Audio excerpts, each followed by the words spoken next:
Armand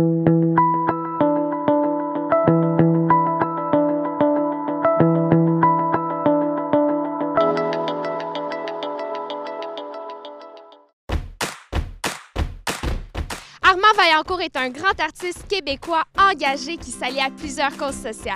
Il exprime tous ses points de vue à travers sa créativité et il n'a pas peur de déplacer des tempêtes et même des ouragans. Je vous invite aujourd'hui dans son univers d'artiste.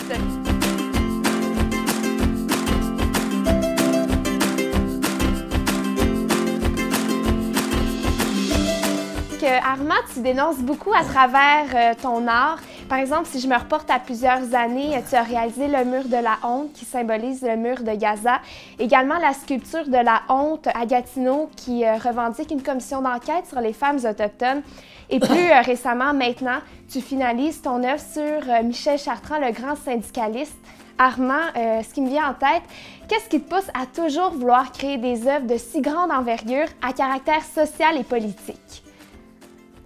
Parce que les gens, par nature, sont plus ou moins sourds. Et souvent muets et aveugles aussi, là, avec tout ce qu'on peut leur reconnaître de gentillesse, tout ça.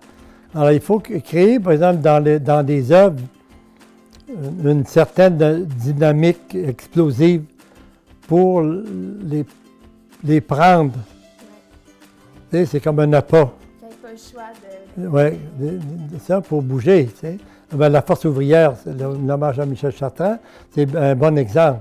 Mais c'est une œuvre comme celle-là, elle a évolué avec le temps. Au début, j'avais pas intention de faire une œuvre de cette dimension-là, de cette grandeur-là. Qu'est-ce que signifie la force ouvrière pour toi? Bien, la force ouvrière, c'est tous ceux qui travaillent avec une bonne volonté, que ce soit la femme de ménage, l'ouvrier qui travaille dans les mines, l'autre qui travaille comme, je sais pas, chauffeur d'autobus.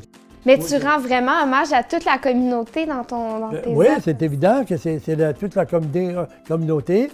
Et si je fais, par exemple, à Gatineau, cette sculpture-là, moi, ça fait déjà quelques années que, depuis longtemps que je suis près des Premières Nations. Je trouve que nous, les Blancs, et puis depuis la colonisation, depuis que les Blancs sont arrivés en Amérique, que les Premières Nations sont ostraciées. Et si personne dit, ben là, on ne peut pas, c'est trop tard, on aurait dû, toutes les merdes de mots que les gens engendrent pour s'excuser de rien faire. Il n'y aura pas de changement. L'œuvre que tu as faite à Gatineau qui se nomme La sculpture de la honte, oui. Il y a eu aussi le mur de la honte que tu as fait au Recycleur 2011. Oui. Moi, c'est drôle, c'est la première fois que je fais le parallèle. Oui, mais c'est ça, la honte, ça revient souvent. Ben, la honte, il y a quelque chose d'avoir honte, là. C'est un thème majeur dans ta démarche artistique, ça. Ben, c'est tout majeur dans ma... Ouais. Comprends-tu? Même le silence est majeur chez moi. C'est beau, ça. Ah oui.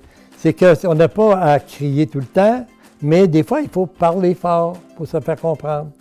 Armand, tu vas toujours soulever des tempêtes, je pense. C'est comme ta signature un peu. Puis moi, j'invite tout le monde à aller voir ton œuvre au Parc Michel Chartrand.